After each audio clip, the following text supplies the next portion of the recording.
Your intro. It was a weird game. Welcome to the post game live hang. We're going to let people trickle in here, do about 45 minutes or so. I'm Chuck Mockler, joined by Will Updike. Adam Osmond's going to pop on too. He's doing the radio thing. Clippers lost game 2. Will, just initial, the game just ended. Weird one. Gross offensively, good defensively. I don't know. How are you feeling? Yeah, I mean, like, the Clippers nearly survived what is hopefully their worst game of the entire series. Just a really, really rough one at points in this one. We're getting some comments about some people who are already pretty down. But look, the thing is, we talked about without Kawhi Leonard, the best we could do is probably split this series. And I think it just depends on how you look at Kawhi Leonard's return in this one. Overall, was moving pretty well. I wouldn't say at 100%, and it was clear that there hadn't been enough on-court time with everybody together for those to work as smoothly. I think the really hard part was they got away from some things that were really successful for them, especially stuff with the Vita Zubats. Now, the Mavs did some good things to tough counter. Whistle to open this one for Zoo too. Tough whistle. The Mavs did some good things to counter. They were a lot more physical, especially down low. So that helped. But the number of field goal attempts was really, really low.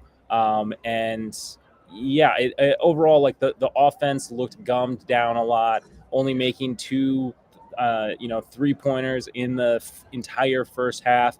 A lot of stuff was really, really rough. But I think if you were looking back at this one, I mean, the game was really lost on unfortunately, the Powell Rangers lineup. And Norm Powell was someone who I had picked coming into this game.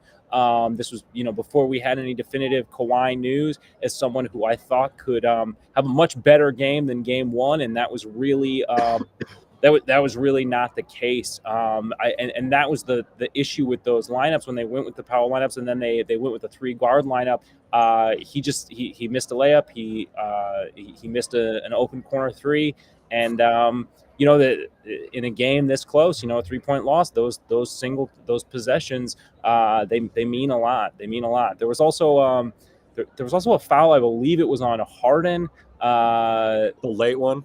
Yeah, that was like a questionable whistle that I do think that Ty should have gone on Luka. It looked like he blocked it or something. Yeah, totally. Yeah, the Ty probably should have gone ahead and challenged, but that's one of those things. Like an officiating thing, I'm not going to say is where a game was won or lost. But since he didn't end up using the challenge later, anyways, I mean, it kind of makes just as much sense to me to go ahead and use it there.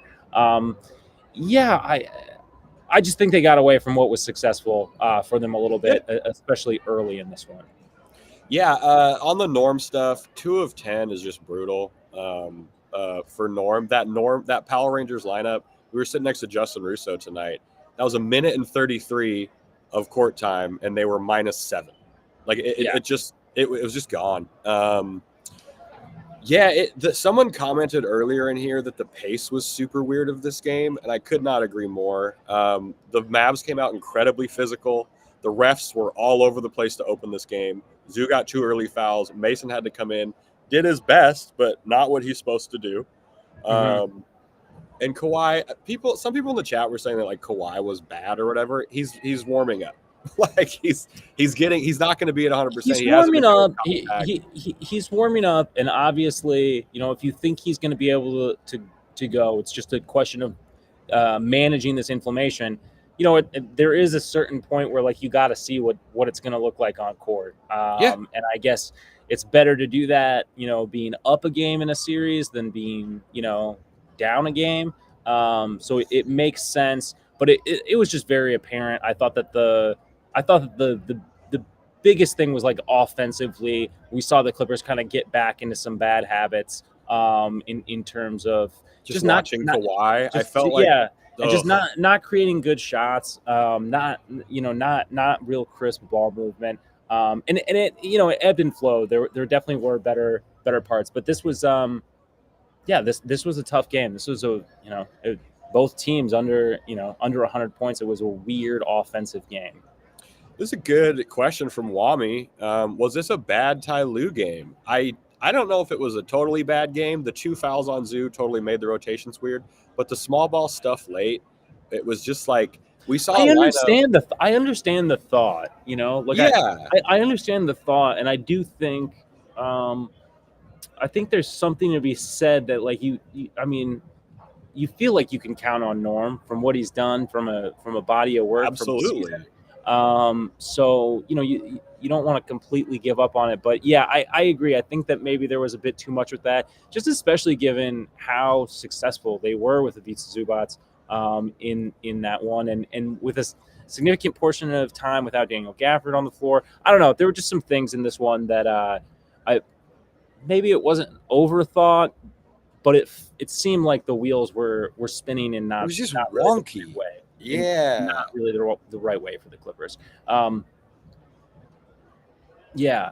I want to see more of. We saw a lineup that was Harden, Norm, Terrence, Paul George, and Kawhi for like 12 seconds. And that's a small ball lineup that I hope we see more of in game 3. I think we will see that because that lineup has shooting to some extent all around it. You have one lights out shooter in Norm, and 2 in Norm and Harden. So like I really hope Ty Lue leans into that lineup in game 3 when if we decide to go small and whatnot. Yeah, and it's tough, right? Because like it was the offense in this one. The defense was good. Like you hold this team under, like you said, under 100 points. The defense did exactly what it was supposed to do. Yeah, and with a few exceptions, they tightened up like the fast break stuff from the last game. They outscored the Mavs in the paint.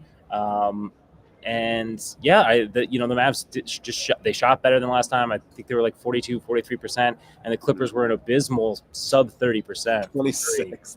8 threes is brutal. Yeah. Yeah. So hopefully we can get something sort of in the middle, at least from outside next game.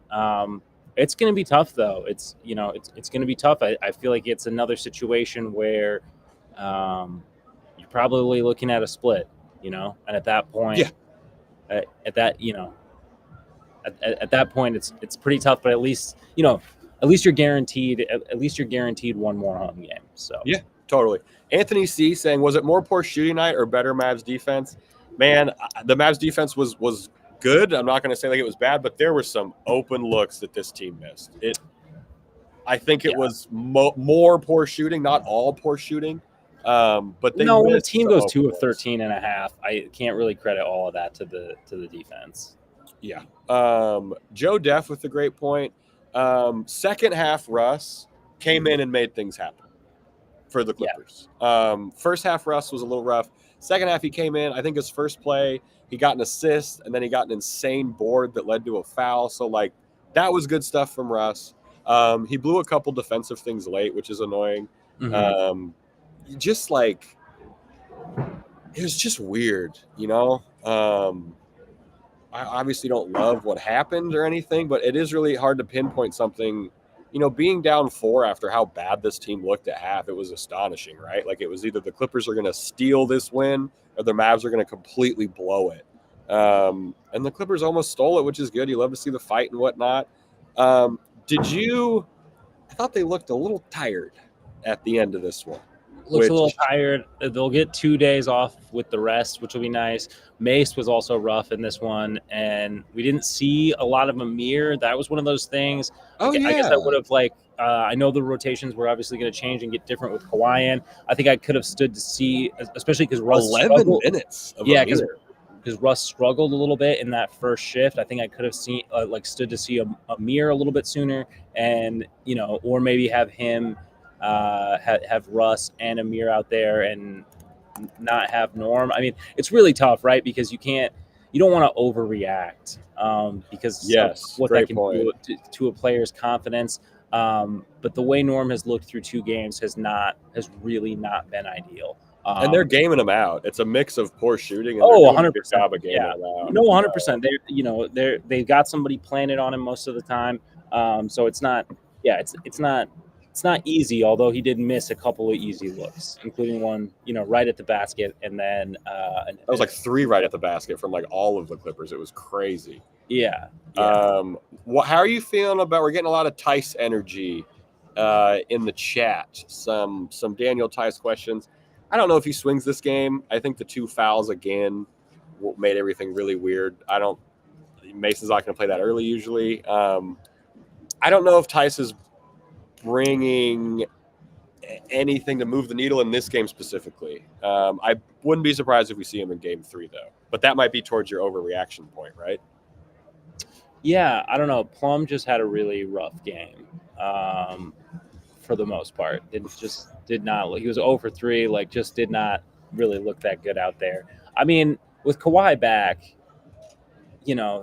like the rotation gets a little bit shorter even, I think. So I think it's got to be one of either Mace or Tice. Like they're not both going to get minutes. I think right now Ty is going with size, and it's just a little bit of a shame that they didn't lean into that a little bit more early. I think. Yeah. I think it was tough, and obviously the Mavs were doing things to counter that. But I think in the entire first half, Zoo only had like 4 field goal attempts. So I think getting away from something that was so successful. Obviously, he's not going to put up 20 and 15 every game of the series. Why not, dude? That would be insane. But only 4 attempts, I do think is questionable, especially when the offense was like, I don't know. It was just looking really. It was mucky. It was slow. It was looking really discombobulated out there. We saw a couple times we saw the give Kawhi the ball and then everyone just goes to one side and there's no movement a couple times. Yeah. Which is tough. This is a great comment from Elizaga in the chat. Tough dream, a great question. Very true. It's been a very long time since Kawhi played basketball with these guys.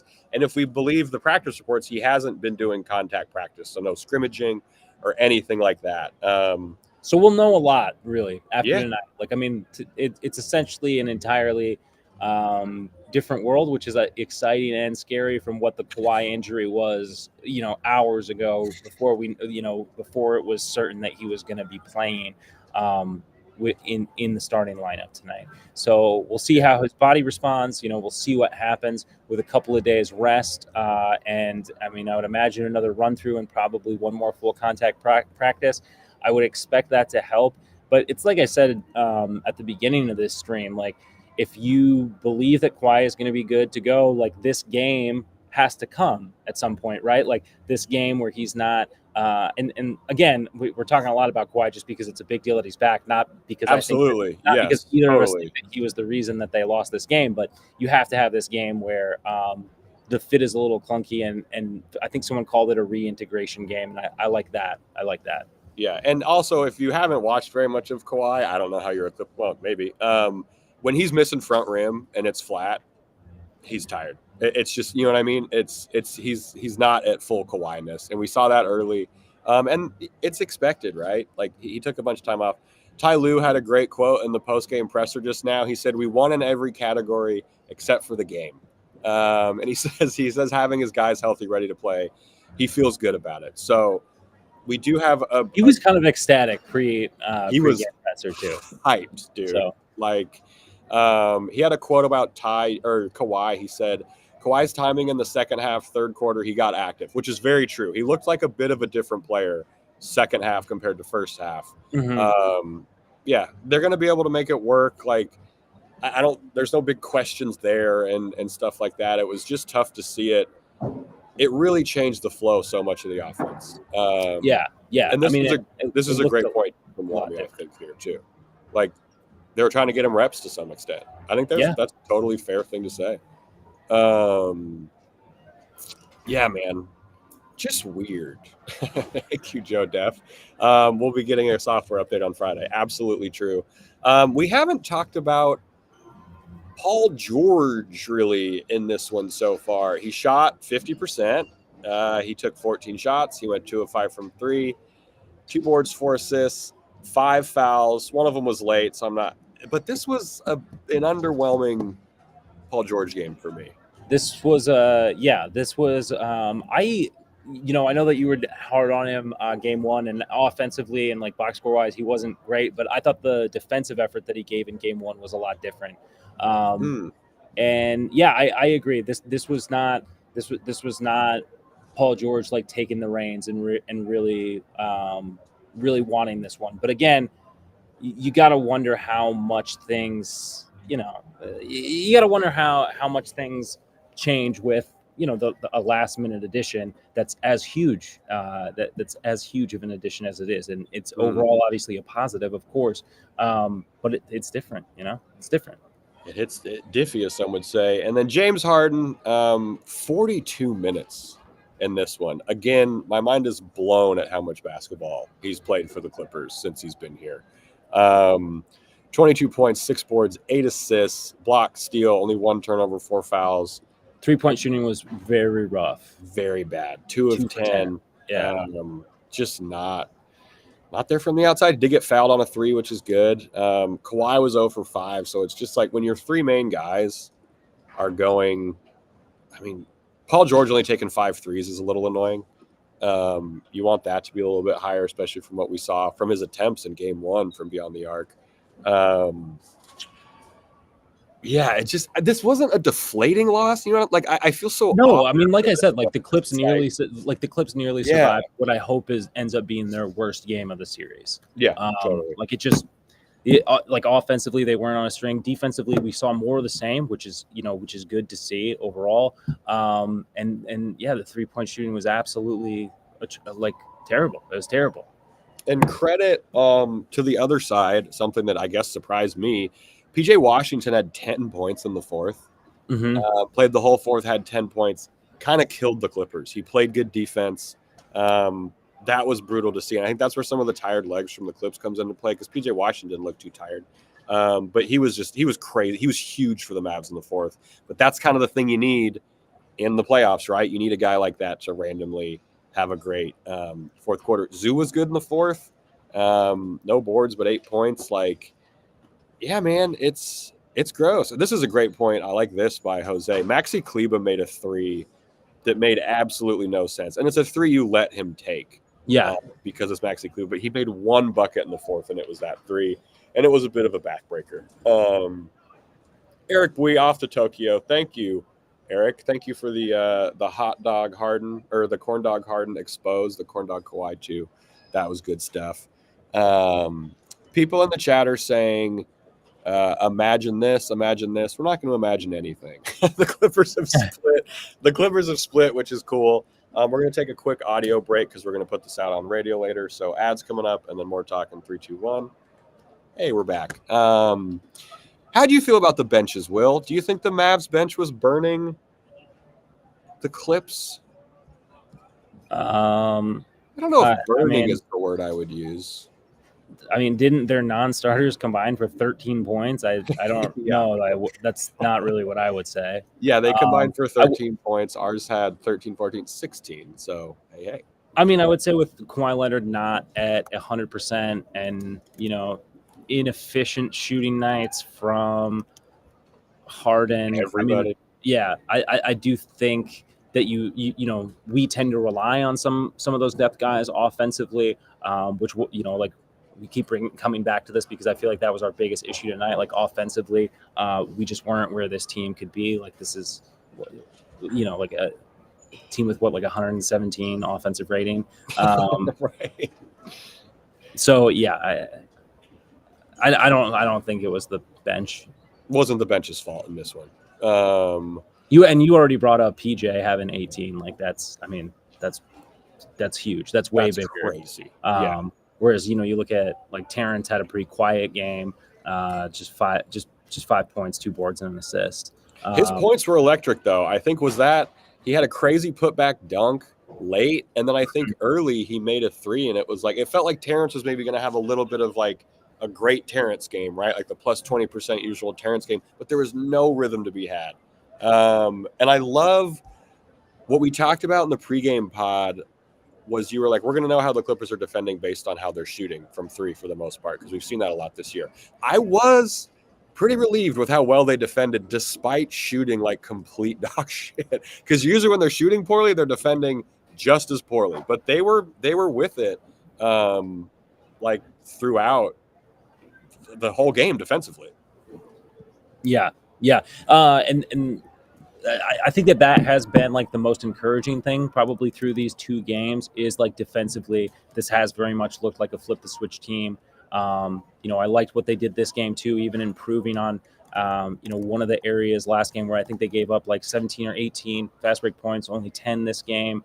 So controlling the tempo a little bit more, that's definitely good to see. But yeah, it's going to be a process, but I think, assuming that Kawhi Leonard is good to get the start in game 3, I think should look a lot tighter on the offensive end of the ball, even just, with one true game under the belt. That's a good point. The game 3 Kawhi start is interesting, right? Because last time Kawhi was on the plane with a knee thing in the playoffs, it didn't exactly go well, knock on wood. But there's something to watch there, right? Like, that's something to keep an eye on given how the flight goes. Jose Gobin saying, I just don't see another game where the Mavs role players play better and our 2-star players play worse than what they did. I like that logic. I can follow that A to B. And I think I'm the number one player I'm looking for to bounce back in game 3. I'm not going to count Kawhi playing better as a bounce back because he's just getting back into shape for the most part. Yeah. And I'm beating this to death. It's Norm. Norm helps the rhythm. If he's making threes, things are in rhythm. Like Norm, for as great as he was in the regular season, we need him to be just as good, if not better. And Dallas, like it doesn't hinge on Norm, obviously, but he is a giant part of how this Clippers team are going to win. He needs to be doing more with his minutes out there for sure. Like he had 26 minutes, 6 points, 2 for 10. It's not enough. It's not good because he doesn't provide anything on the other end of the floor. Yeah. Charles Gardner, wonderful name, said there's no rhythm in a game when the game is controlled by the refs. The beginning of this game made no sense. If you watch this from start, the refs were all over the place. Calls were really weird, but I didn't think that this to me wasn't a ref game. No, to open it felt like it was going to be. It felt like we were in for a really ugly thing, and then they kind of figured it out, I guess. Well, and the free throw disparity evened out too. That's true. The teams were within one free throw attempt of one another. So we got one thing we wanted from the pregame, which was we wanted the free throw disparity to even out. That was great, but unfortunately, the 3-point shooting also evened out. Let's just say. For the Clippers. A lot of people in the chat are upset that Russell Westbrook was taken out and then the Clippers lost by more. I will say Lou was doing a bunch of quick switches in this game and they made me irrationally upset. But I think to a rational point to that irrational upsetness was because there's no chance to get a rhythm with that. And the Power Rangers, I don't really mind that stuff. I was so hyped to see the Power Rangers in, and then they just played so bad, like we talked about earlier, that it was just well, shit. If this lineup that's been in a rhythm all year, we're trying it again to get back in rhythm with Kawhi coming back, it just looked worse than I thought it was going to. I hope we don't go away from it. I hope we see it in game 3. I think it just depends. I think it just depends. Obviously now with things tied up, you no longer have any sort of your margins are even slimmer. So if those lineups aren't working, either be it the Power Rangers or sometimes when we go crazy with 3 guard lineups, which we only saw briefly today. The strings are going to have to be a little shorter on that. Yeah, that's fair. We went smaller than usual than in game 1, which I think was mostly just due to the whistle on Zoo and then maybe Ty not being as hyped on Plumlee. Yeah, I will say too, if you're a Mavs fan, it would be real fucking embarrassing if you lost this one. They had to for a lot of reasons. You could feel good about that one, Clippers fans. B West, this was brutal. Zoo missed a dunk, Norm missed the layup, and Russ was out there too, and we just couldn't buy a bucket for a little bit, which was just brutal. A lot of Mavs fans in the chat, not as many as there were on Sunday, which makes total sense. I want to bring this up too. This was a take foul. There was a Luka foul on Russ where he just held his arm out when Russ was running, and they just called it a common foul. No one knows what a take foul is anymore. In the NBA. So, just a rough shooting night. What do we think about this? Man or coffee need to be on the floor at all times. I like that. Like I think that Coffey's minutes were a little puzzling in this one. 11 is crazy. But I guess it makes sense when you have Kawhi out there. It's like, who are you putting him in for? Yeah. Kawhi's at the podium now. We're going to see if he says anything crazy. I like this point from Trey. Yeah, I like this. Like, yeah, this one, and that's one we're here saying too. Like, this game is nothing. I mean, obviously Ty Lue isn't going to, but like this is not one of those games to overreact to. Yeah, it's the playoffs. Most people, I think, rationally assume this was going to go probably around like 6 or 7 games or something like that, and we're on that path right now. Split it. This was a rock fight. Durpoo, great name, says Kawhi needs a few games to get the flow. Yeah, hope he has it around halfway through game 3. Because, again, the second half of Kawhi, if you go back and rewatch this, he looked like a totally different player. He came out hot. He had a couple free safety steals, which is great to see. So he was doing things that he normally does. It just, the shot was flat and short. And that's the legs are going to take. He hit that 1-3, and when he was the last person on the floor at the time that I would have expected to hit a 3. I think I said, "Oh no," when he took it, but he that was his lone make. Yeah. Jeremy Mormon saying he should fly out tonight. I say bus him. Adam Oslin has suggested this, but let him take the bus to Dallas. Get him on the Madden Express. Claw wave, cool. Promise you we win if Paul George just attempts to take more than 14 shots. Be the number 2. I want to see more shots from Paul George. I don't think that's crazy. He took the same amount as Harden. In a game where I think offensively he's been a little ho-hum. A little passive, which we've seen. Jeremy with the great idea, take a horse. Also a good call. Yeah, he's been a little passive, but they get extra time. They got 2 days off in between games before they get into Dallas, which will no doubt be an insane environment. I'm not expecting a bunch of monumental changes from Ty Lue game 2 to game 3. No. Like, we didn't learn anything new, which I don't think is going to surprise anybody. Or anything like that. So it's like there's not much to do. And like this isn't like a sky is falling kind of loss. You know what I mean? Like if we could have easily had an offensive game as bad as this one, and the Mavs could have like blown us off the court. Truly. So yeah, I think it's just little things. Like this was absolutely a possession battle, which I expect a lot of the games in this series to be.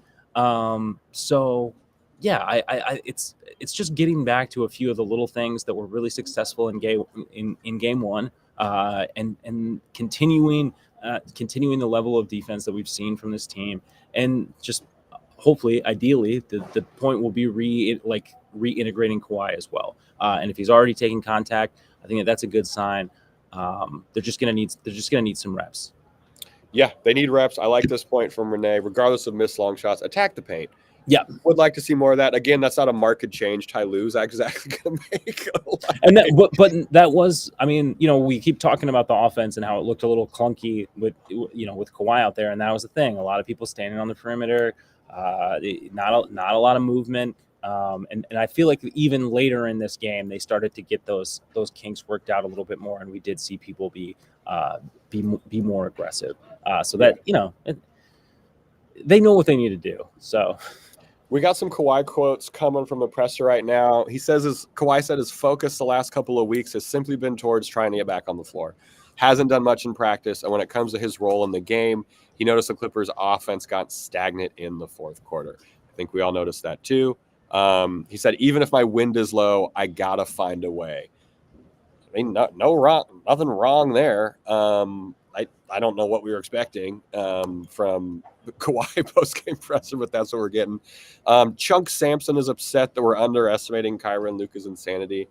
I don't think we lost from dumb shit. We missed so many shots. Like it wasn't like there was also like they've combined for 60 in game 1. They combined like for 50 something in this game. Like sure, there's probably one game where they go for 80, but how many points are they giving up on the other end in that game? Yeah, and we agreed, Chunk. They are going to be very good. They are going to be very good, but it's not like they've sucked or something so far this series. Right. Not losing sleep over this loss. We all expect there's going to be a long series. Good to win game one. Yeah, it's like we were without Kawhi for game one.